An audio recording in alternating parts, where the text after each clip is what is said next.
Hello, Jess Too Good here, and today we're opening up the LEGO Star Wars 2020 Advent Calendar. Now, this just came out and retails for $40 in the United States with at least 5 minifigures just by the looks around here, but I'm not entirely sure what's inside this Advent Calendar. And we're going to be opening it up day by day in order, so starting with day 1.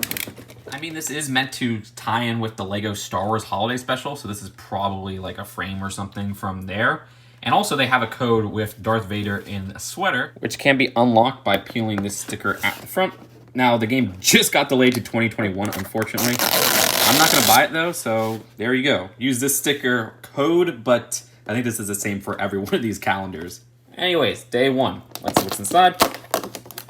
Oh, we have a little build of something I can't even recognize. Wait, is this supposed to be an A-Wing? I don't know. Something about the sizing of this A-Wing just makes it not look like an A-Wing right away.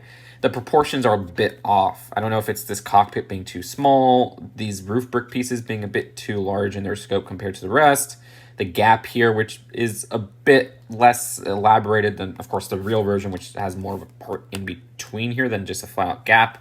It just doesn't look right, and honestly, off to a bad start with the micro builds. Like, I mean, shouldn't you just start with a minifigure? Like, that's an exciting thing to have as day 1. All right, day 2, we have Poe Dameron. I love that ugly Christmas sweater of BB-8 with the pattern there, and that's an exclusive torso to this set, which even has printing at the back.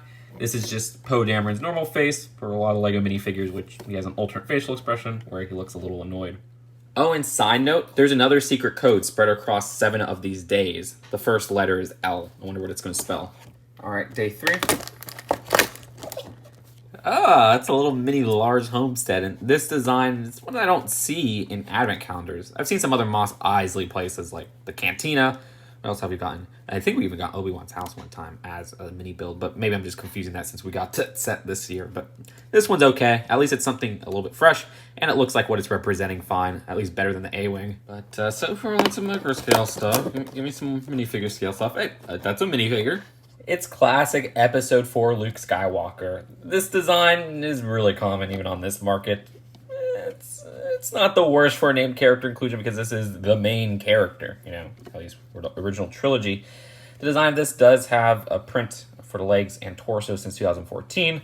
Updated face print, thank gosh I got rid of that 2014 one, which was just overly wrinkled. And then at the back, you can see an alternate facial expression. All right, day 5, let's see what's inside. Looks like the Razor Crest. Oh, okay, that's cool. I didn't expect to get Mandalorian stuff in here, but looking at the front of the box, this was actually on there, and I just missed it. Okay, still, pretty interesting shaping and everything with the ship. I actually like the front section. I think towards the back, it gets a little bit, I don't know, a little bit too blocky, especially with this back part here, at least compared to the ship. But this is still probably my favorite of the micro builds so far. All right, day number 6. Oh, looks like the tie, the striker or something like that. Yeah, this is a tie dagger. I don't know. This is another misstep in my opinion.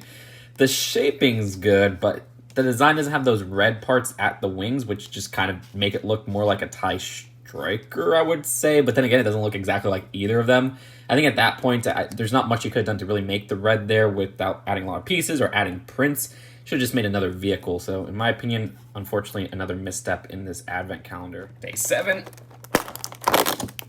Oh, it's a Sith Trooper, which we've gotten Sith Troopers in 2 other sets. The Kylo Ren Shuttle, which is really expensive. What is it, like $120, $130? The design of this one also comes in the battle pack, though, which is fairly cheap at $15. Still, there's only one in that battle pack, so it's nice that they threw an extra one in here. It's not a bad trooper to get. I always like that red design. Underneath, we do have the angry clone face, which is one-sided. All right, day 8. I'm reaching for this one. And it looks like an X-Wing. The X-Wing also seems to have a bit of a color absence as well with the red on the wings and everything there. You can actually adjust those wings as you'd like. So they're on there pretty loosely, so don't push too hard or else they'll snap off.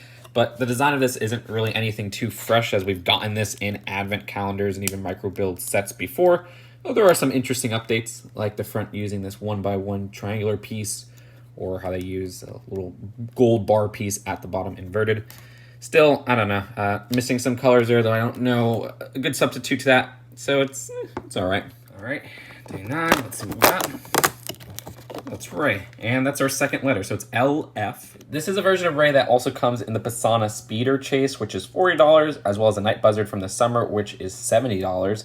So this is 40 bucks, you know, same price as a Pisana Chase, so a pretty good inclusion if you ask me. Oh, and she also has an alternate ticked off facial expression. Day 10.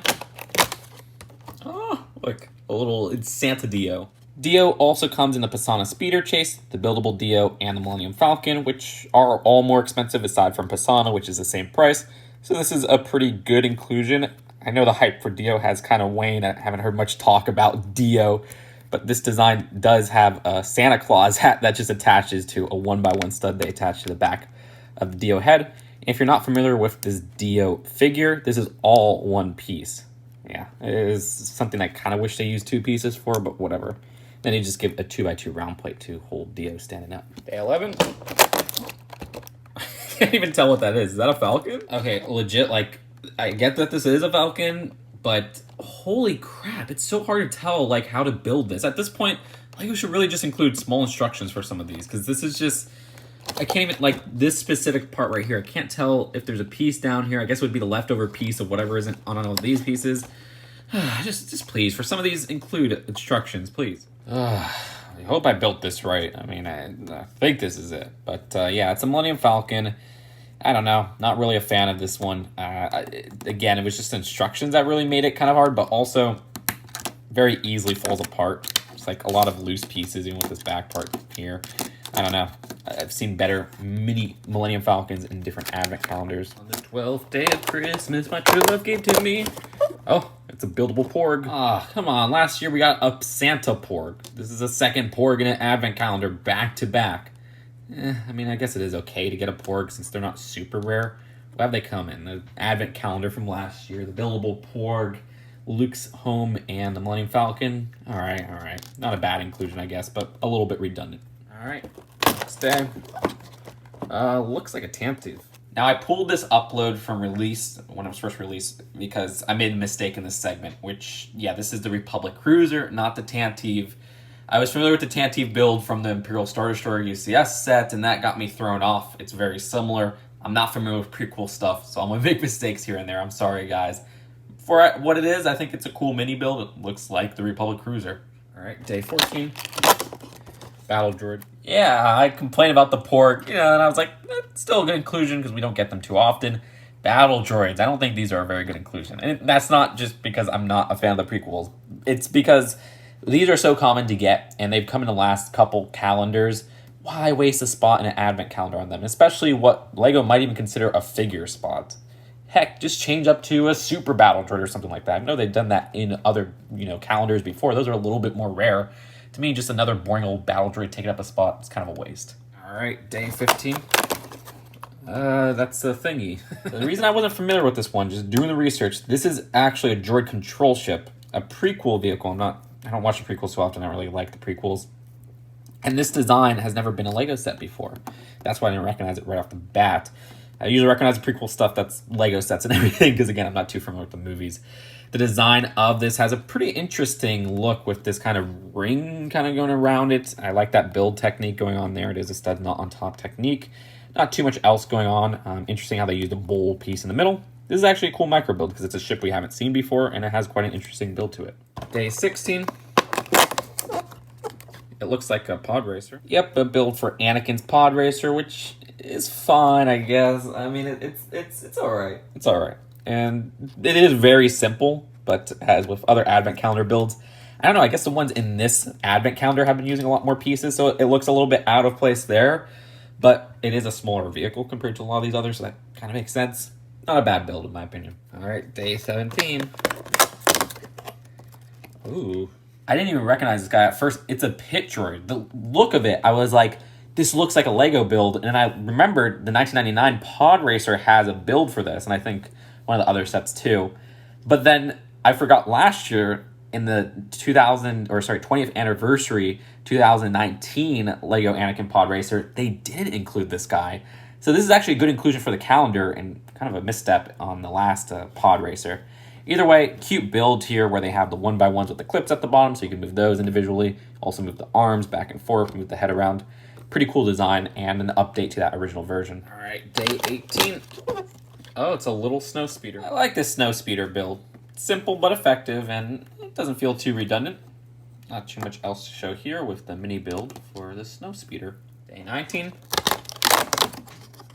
Oh, Tauntaun. A Tauntaun. I haven't really seen a micro-scale Tauntaun. I think this is kind of fresh to me. I like this design. Only thing I don't like is that there's a red 1x1 stud at the front for some reason. I don't know why. That doesn't look like a Tauntaun. A Tauntaun doesn't have a red nose. They're not Rudolph. Wait a minute. Oh, okay. It's Tauntaun. Okay, well, Rudolph the red-nosed Tauntaun. That was, wow. Okay, that is awesome. Okay, this is one of my favorite micro builds. I love this. All right, day 20. I can't even tell what that is at the moment. More Hothy goodness with the shield generator mini build. Not the most exciting mini build out there, micro build.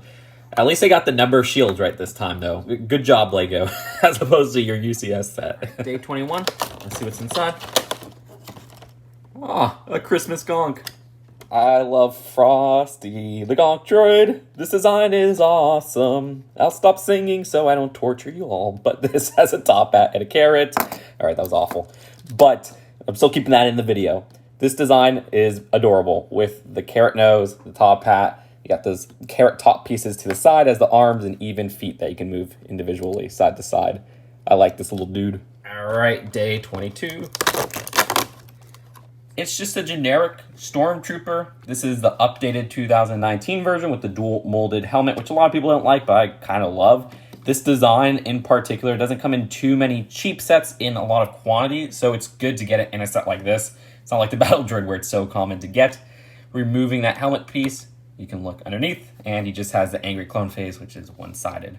Which, yeah, I know it's a Stormtrooper, but we just call it the angry clone face. You get it? All right, day 23. Ooh, Vader's Castle. All right, this and Micro Tauntaun are my favorite micro builds for this calendar. This not only has a very effective and simplistic miniature Vader's Castle, which was a set that came out fairly recently, but they also throw in a little mini TIE Advance. Isn't that adorable? I think that is so cute. So that's cool that we got two things this day. It's like, what can be in day 24? All right, let's see. Well, there you go, and I just noticed I have lost track of the letters. We'll spell the secret code after we're done building this guy. And man, do I love this ugly sweater Darth Vader. That torso print is the only exclusive part, and that looks fantastic.